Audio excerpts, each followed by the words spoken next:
मैं आचार्य सूर्य प्रकाश शास्त्री आज 10th class के संस्कृत जो पुस्तिका है उसकी जो शेमुषी द्वितीय भाग और उसके सुभाषितानि पाठ से संकलित जो श्लोक हैं उनमें 2 श्लोकों को लेकर के आपके सामने उपस्थित हूँ। तो इसमें पहला जो श्लोक है इसमें कवि ने ये बताने का प्रयास किया गया है, कवि के द्वारा ये बताया गया है कि मनुष्य को आलसी नहीं बनना चाहिए बल्कि परिश्रम और उद्यम करके मेहनत करनी चाहिए और उसी से ही उसे सफलता प्राप्त होती है। आइए अर्थ करके देखते हैं। तो पहले श्लोक में कहा गया है, आलस्य ही मनुष्याणां शरीरस्थो महान् रिपुः नास्ति उद्यम समबन्धु कृत्वा यम नावसीदति।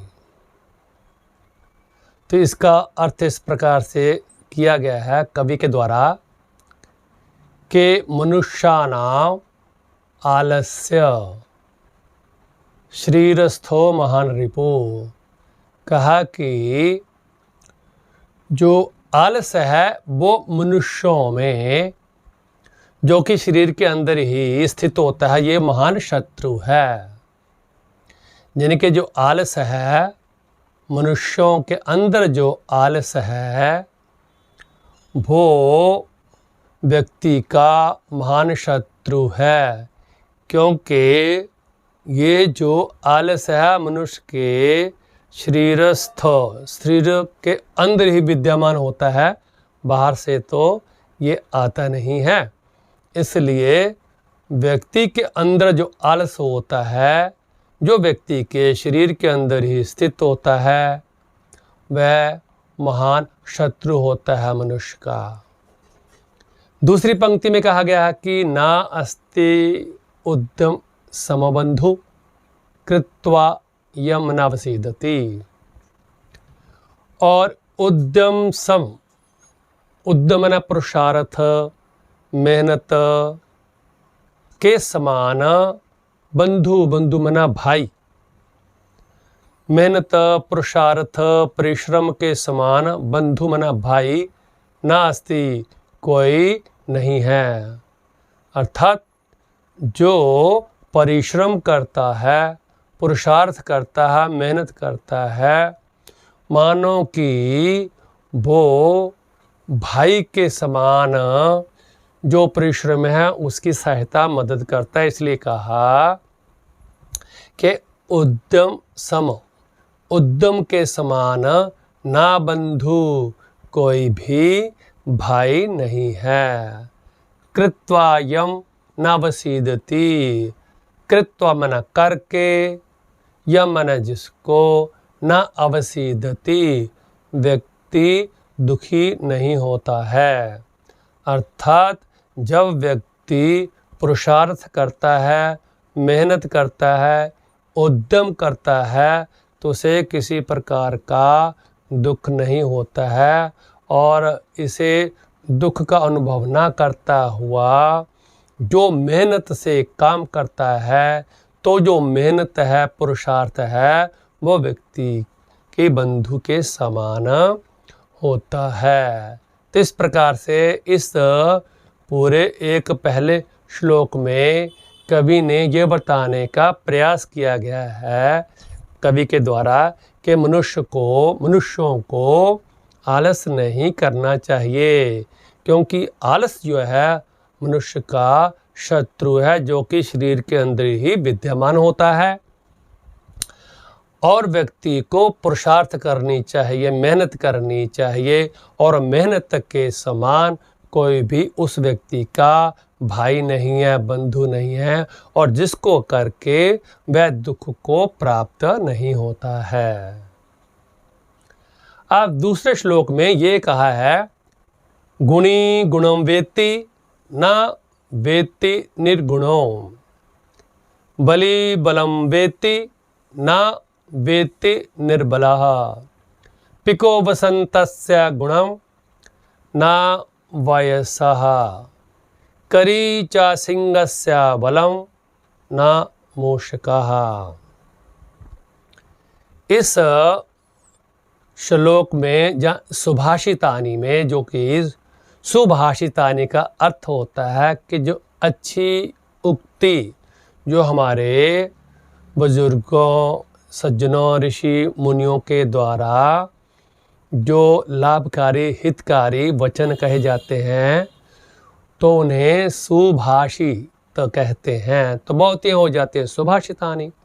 तो ये दूसरी जो सुभाषित है, इसमें कहा है, कवि ने ये बताने का प्रयास किया गया है, कवि के द्वारा ये बताने का प्रयास किया गया है कि व्यक्ति को गुणों की कदर करनी चाहिए और गुणी व्यक्ति की कदर करनी चाहिए, निर्गुणी की नहीं।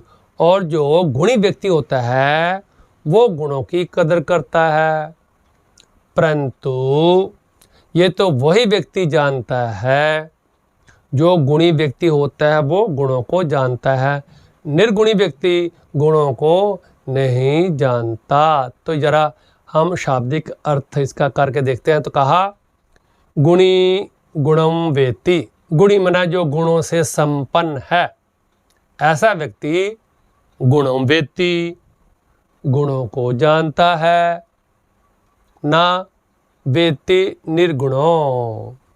क्योंकि जो निर्गुणों, जो निर्गुणी व्यक्ति होता है वो गुण की महत्ता को नहीं जानता, ना वेत्ति निर्गुणों।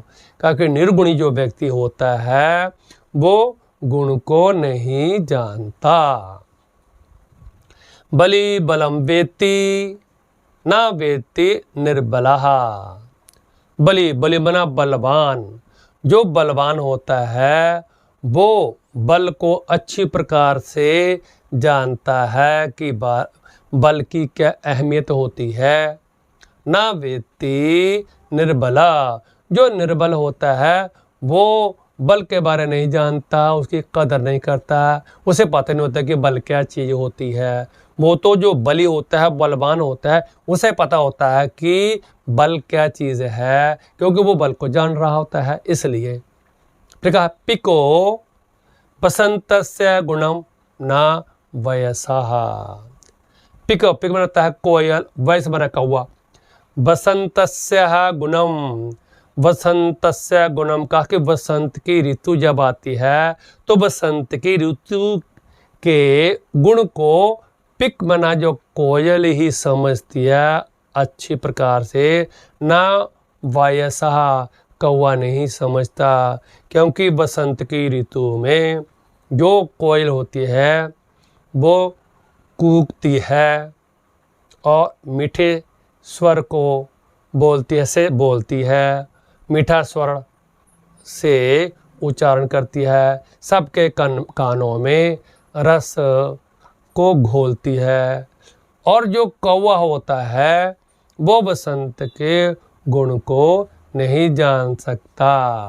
ये तो बसंत के गुणों को तो केवल कोयल ही जान सकती है। करी चा सिंहस्य बलम न मूषकः। करी मना होता है हाथी और मूषक मना होता है चूहा। का सिंहस्य बलम, सिंह के बल, सिंह का जो बल होता है, शेर का जो बल होता है वो तो करी मना हाथी ही जानता है। क्योंकि जब सिंह करी के ऊपर, हाथी के ऊपर हमला करता है तो उसे खून से लथपथ कर देता है। तो हाथी को पता होता है कि सिंह के अंदर, शेर के अंदर कितना बल होता है। ना मूषकः, मूषक माने जो चूहा होता है वो शेर के बल के बारे नहीं जानता, क्योंकि उसका कभी शेर के साथ सामना हुआ ही नहीं है। इस प्रकार से इन दोनों श्लोकों में, दोनों सुभाषितानियों में, पहली सुभाषितानी में ये बताने का कवि ने प्रयास किया है कि व्यक्ति को आलसी नहीं बनना चाहिए और उद्यम करके, पुरुषार्थ या मेहनत करके व्यक्ति को आगे बढ़ने का प्रयास करना चाहिए। और दूसरे सुभाषित में ये कहा कि गुणों की कदर करनी चाहिए, क्योंकि गुणों की कदर वही जानता है जो गुणों से संपन्न होता है। तो इन दोनों को हमें अपने जीवन में उतारने का प्रयास करना चाहिए। इतने कहता वाणी को विराम देता हूँ। इति ओम